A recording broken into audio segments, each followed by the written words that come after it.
तो आज बाजार की बात करें तो सिर्फ और सिर्फ एक शेयर जो सबसे ज्यादा फोकस में रहा वो है इंडसइंड बैंक का, जिसका जिक्र कंचन भी मार्केट अपडेट में कर रही थी।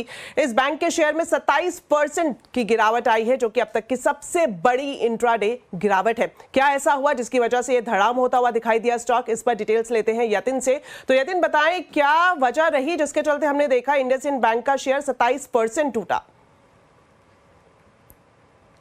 निफ्टी का worst performing stock IndusInd bank, और अगर हम आज की बात करें तो 20% से ज्यादा की गिरावट इस काउंटर में आपको देखने को मिली है।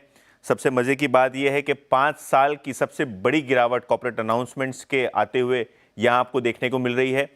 15-16 हजार करोड़ से ज्यादा का मार्केट कैपिटलाइजेशन लॉस, और पिछले एक साल में शेयर आधा हो गया है, यानी 50% से ज्यादा के नेगेटिव रिटर्न्स आपको देखने को मिल रहे हैं। आज स्टॉक में इतनी गिरावट क्यों है? क्योंकि जो डेरिवेटिव्स को लेके कंपनी ने एक बड़ा खुलासा किया है, उसके चलते इन्वेस्टर्स में एक असमंजस बना हुआ है। अगर हम बात करें तो कंपनी का कहना यह है कि करीब करीब 1500 करोड़ रुपए के डेरिवेटिव स्वैप लॉसेज आपको आते हुए दिखाई पड़ेंगे, और करीब करीब नेटवर्थ पे 2.5% का इंपैक्ट आपको आता हुआ नजर पड़ सकता है। अगर हम इंडसइंड बैंक की बात करें तो इस मामले पे बैंक को लगता है कि बाहरी एजेंसी से एक इंडिपेंडेंट रिव्यू और जांच कराई जाएगी, और इसके अलावा Q4 के आखिर के पहले ये डेरिवेटिव लॉसेस पे क्लैरिटी आ जाएगी, फिगर्स पक्के हो जाएंगे। इस विवाद के चलते स्टॉक में एक जबरदस्त प्रॉब्लम आ रहा है। येन और डॉलर रिलेटेड स्वैप्स पे कंपनी को मार्क टू मार्केट नुकसान हुआ है, जो आरबीआई के 2023 के सर्कुलर के बाद संज्ञान में लिए गए।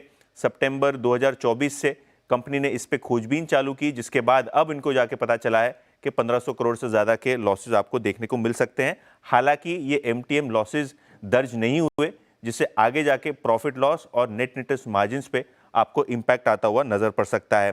विवाद यही नहीं है, अगर हम देखें तो कुछ दिनों पहले कंपनी के CFO ने एक इस्तीफा दिया। उसके बाद आरबीआई ने MD एंड CEO का जो कार्यकाल था सिर्फ 1 साल से बढ़ाया, जबकि बोर्ड की मंजूरी लगभग 3 साल के आसपास की आपको देखने को मिल रही थी।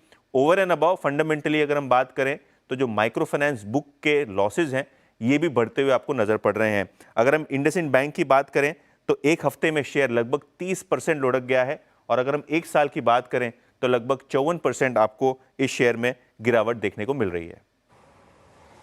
बिल्कुल यतिन, जिस तरह से हम देख रहे हैं कि लंबे समय से इंडसइंड बैंक की बात करें तो कुछ ना कुछ विवाद इसके साथ घिरा हुआ है। ऐसे में आपसे जानना चाहेंगे कि कब क्या हुआ जिसके चलते इंडसइंड बैंक विवादों का बैंक बन गया?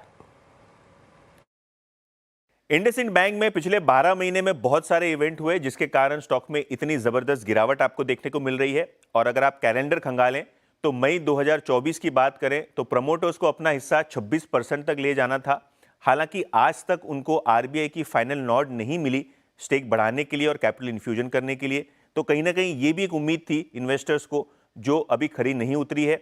इसके बाद अगर हम बात करें CFO की, तो कंपनी के CFO गोविंद जैन ने 19 जनवरी 2025 को अपना इस्तीफा दिया, और कहीं ना कहीं इसको भी एक डी-रेटिंग इवेंट माना जाएगा।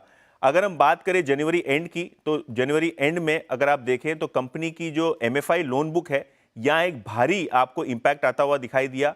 खराब लोन की संख्या बढ़ती हुई नजर पड़ी, और अगर हम क्वार्टरली अपडेट देखें तो आपको दिखेगा कि पिछले साल जो NPS थे ग्रॉस लेवल पे MFI कारोबार के, वो 4.5% थे, जो अब बढ़ के 7.5% हो गए।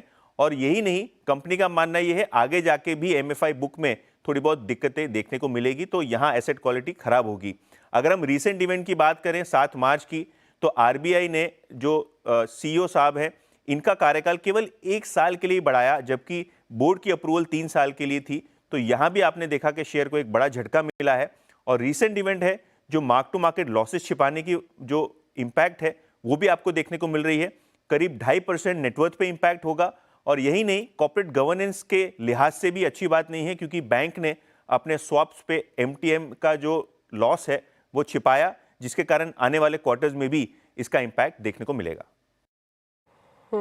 शुक्रिया यतिन, इंडसइंड बैंक के विवादों की पूरी पिक्चर दर्शकों को बताने के लिए। वहीं आपको बता दें, CNBC आवाज के मैनेजिंग एडिटर अनुज सिंघल ने इंडसइंड को लेकर कहा है कि इंडसइंड बैंक को आज के आज निफ्टी से बाहर निकाला जाना चाहिए और आरबीआई को इस मामले का संज्ञान लेना चाहिए।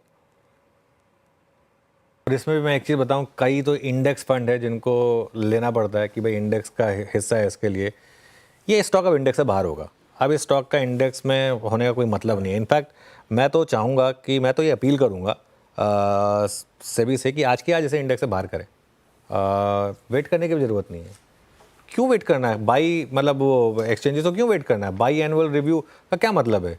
एक तो स्टॉक इस तरीके से कर रहा है क्लियरली, क्या इंडेक्स स्टॉक क्या शोभा देता है ये? मैं पूछता हूँ कि मैं तो कहता हूँ फाइनेंस मिनिस्ट्री को इसमें इंटरवीन करना चाहिए, फाइनेंस मिनिस्ट्री को आके बोलना चाहिए, फाइनेंस मिनिस्ट्री को आके एक्सचेंजेस को बोलना चाहिए, आज ही बोलना चाहिए स्टॉक को एक्सचेंज से बाहर करो, इस स्टॉक को निफ्टी से बाहर करो। क्या मतलब है निफ्टी का एक स्टॉक का?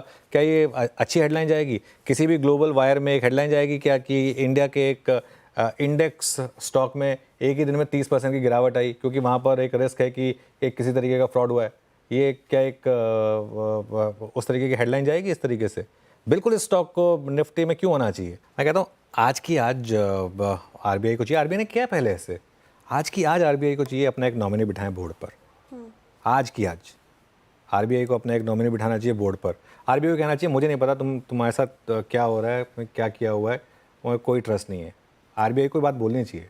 26% स्टॉक गिरा है, आई थिंक इवन आरबीआई को संज्ञान लेना चाहिए कि भाई ये क्या क्या चल क्या रहा है यहाँ पर। ये कहना बड़ा आसान है कि जी 1500 करोड़ की हिट है हमारे पास है, एक वन टाइम हिट ले लेंगे ना। बात 1500 करोड़ की नहीं है, बात यहाँ पे ट्रस्ट की है, बात यहाँ पर एक पूरा का पूरा सिस्टम है, यहाँ पर कितने डिपॉजिटर्स हैं आपके, उन सब की बात है यहाँ पर। सबको डर लगता है जब ऐसी चीज़ें होती हैं। तो सीधे आज की आज मैं कहता हूँ आरबीआई को इसमें बोर्ड में अपना एक नॉमिनी बिठाना चाहिए। किया पहले भी आरबीआई ने कई बार किया, बैंकों में कई बैंकों में किया है। इंडसइंड बैंक को डिफरेंट होना चाहिए, जब बाकी पहले कई बैंकों में किया है इसमें भी होना चाहिए। अगर आप एक चीज़ कह रहे हैं कि नहीं मैं एक्सटेंशन जो है वो 3 साल का नहीं दे रहा हूँ, मैं 1 ही साल का दे रहा हूँ, इसमें अपने आप में एक चीज़ क्लियर है कि आरबीआई को भी क्लियर कट हिंट तो है, आरबीआई को भी थोड़ा डर तो है, आरबीआई भी कॉन्फिडेंट तो है नहीं इनकी मैनेजमेंट को लेकर। आरबीआई को भी लगता है कि यहाँ कुछ ना कुछ तो हुआ है। अगर ऐसा है तो सीधा फिर यहाँ पर एक अपना नॉमिनी बिठाइए बैंक के बोर्ड पर, पता करिए कि क्या हो रहा है। आई थिंक ये पता करने की ज़रूरत है इंडसइंड बैंक के केस में बिल्कुल। और ये तो मेरी इनफैक्ट आज मेरी 2 अपील हो गई। मेरी एक अपील हो गई इस चीज़ से कि इसको इंडेक्स से बाहर निकाला जाए और निफ्टी से, और दूसरी अपील मेरी ये हो गई कि इसमें एक आरबीआई इंटरवीन करे और ज़रूरत हो तो सीधा बोर्ड में दखल दे, पता करे कि क्या ज़रूरत है, मतलब सीधा आरबीआई को रिपोर्ट होनी चाहिए। आई थिंक इसकी थोड़ी सी अब ज़रूरत आ चुकी है यहाँ।